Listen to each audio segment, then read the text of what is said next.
And then Act 5 is keeping the art of poetry alive. So yeah, they all rhyme. Okay, well, why don't we go ahead and get started. There's candy and water, and everybody can take a pen and a bookmark with you when you leave. Welcome to the Plymouth Library. For those who don't know me, my name is Brett Starr. I'm an engineer, former athlete, and my hobby is poetry.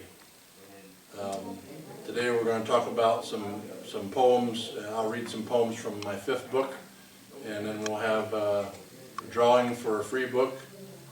So far it's looking like 100%. Might be Cindy.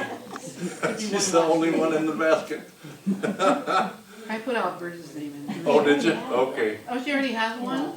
Yeah, she has one. Yeah. She contributed. I brought money. Oh, well, donations are appreciated. I think I have 1 and 2, or 3, but I don't think I have 4. So I Okay, all right. And then after the drawing for the book, we'll have book signing. Okay. So, just some introduction and announcements. Thank you to the Plymouth Library, Stephen Burris, Cindy Clow, Elizabeth Hatfield, and thank you to my editors, Diane Evelyn, Linda Starr, Donna Pontius, for editing my book. Very, very helpful. Can't do it without it. And then thank you for Richard Featherstone for writing the foreword. And he is here today. there we go. This is just a reminder to fill out the paper for the drawing. I think we already did that. The drawing is for book 5. And we already went through all that. No need to read that. Okay, information about book 5 can be found on my website, bastarpublishing.com. If you just look at your pen, it has BA Starr Publishing on it. Just add .com and you'll go right to the website. I think it's also on the bookmark too. I have a YouTube channel. It's at Brett A. Starr 68. And there you can find any of the videos like we're recording today. Will be found there. And if you do view them, I would appreciate it if you would click the like button, which is the thumbs up button. And then also share it with friends and family if you would. And if you want to be the first to know when the new videos come out, please subscribe to my channel and you will know before everyone else. I also have an account with Goodreads, and my books are listed there. After you're done reading my books, I would appreciate it too if you would fill out a review with a 5-star rating, 5 if you're really pleased or accordingly, and then maybe some comments. And also on Amazon as well. That's where they can be bought online, either in paperback or ebook. So, Ebook is one Kindle format. Kindle. One of our ladies in our exercise class has macular degeneration. She can only read it with her Kindle because she can make the size bigger. So okay. she's nice got thing, all of your books on her Kindle. Great. That's wonderful. The other thing I like to use Kindle for is vocabulary. Because if you're reading a book and you come across a word you don't know, all you do is touch it with your finger, and the dictionary pops it up for you. I love that. Very nice. I would use that a lot. I do.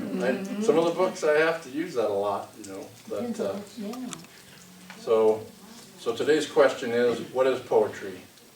And I've heard many answers, but I came up with my own. I thought I'd share it with you. The art of words in a rhythm, in a rhyme, or not. It has a purpose, a message, or a thought. It makes the reader think about life a little differently. It is a summary of something complex, expressed rather simply. See how all that rhymes? I noticed that. I was But excited I got that. What complements poetry? What's on my books? Pictures, art. Sunsets. So here's book 1, Sunset, okay? That one was taken by me at New Buffalo, right at the sunset with the ships coming in. And I happened to get just the perfect timing where I got the port light on the boat coming in and the starboard light on the breakwater. That was a pretty cool shot. All right, book 2, Sunset. That's taken by a friend from St. Joe, Michigan, and it just really lit up the sky that night. So I said, hey, can I use that? And they, yep, okay, great. Book 3, Sunset, was taken by a friend of mine that sells her pictures that she prints on canvas and sheet metal at the co-op shops in LaPorte. And we bought this picture, we have it in our living room. This is book 3, Sunset. That's Michigan City's lighthouse. And the way that the sun was coming through the horizon amplified the skyline of Chicago. You can see how big it looks there. That's gorgeous. You can tell the Sears Tower, if you look right next to the lighthouse, the biggest one is Sears Tower. Book 4 is actually a sunrise. This one was taken by my son when we were on vacation in Playa del Carmen, Mexico. And that's facing the sunrise in the east. And then book 5, the newest one, this is downtown Chicago. I can't remember what street it is, but it's an east-west street. And my daughter happened to be there on the autumnal equinox, first day of fall. And there's the sun setting right in line with the road, as it should. Now, I'm already 10 poems into book 6. I've got 40 more to go, approximately. So are you saying that we need to keep our eyes open for sunset? Next year, probably next year. Yeah. But I already chose the sunset picture. I'll forget that. You ready? Okay. So this was taken from Stop 38 along Lakeshore Drive near Michigan City. And it's a parent of one of my daughter's classmates from St. John's Lutheran.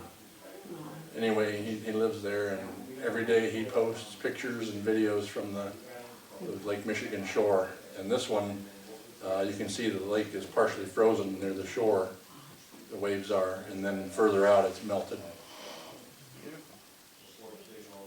So, sunsets make us go ooh-ah. What else makes us go ooh-ah? Fireworks. Fireworks. We love our fireworks in Plymouth, don't we? Yes. But somebody's got to pay for them, though. Whoever pays for them. Sunsets are free. Okay, a little bit of knowledge and wisdom before we start reading poems. All that is gold does not glitter. Not all those who wander are lost. The old that is strong does not wither. Deep root are not reached by the frost. Anybody know who said that? You? No. No. Well, I just said it, but who wrote that? Robert Frost. J.R.R. Tolkien from the Lord of the Rings, Fellowship of the Ring. No, that was on the tip of my tongue. Oh, sure. I knew that. No. Okay, and now on to book 5. Here's the topics. Etymology, philosophy, nature, food and drink, music, sports and games, limerick, haiku, and assortment. So I couldn't figure out where to put them. So there's 51 poems, 20 of them are etymology, 6 haiku, 5 music, 4 nature, 4 food and drink, and 4 philosophy, and the rest are onesie-twosies. So etymology, so we can't push the word down to find out what that means. It's the study of idioms or phrases Okay. and their history and background information. Thank you. So the next are a few examples. In book 3 I called it History Behind the Mystery. In book 5 I called it Etymology. It's basically studying the history behind phrases and idioms that we use. And I thought, you know, somebody that comes from a foreign country might hear somebody say one of these phrases and wonder, what do they mean? And so this would be a good book for them to get.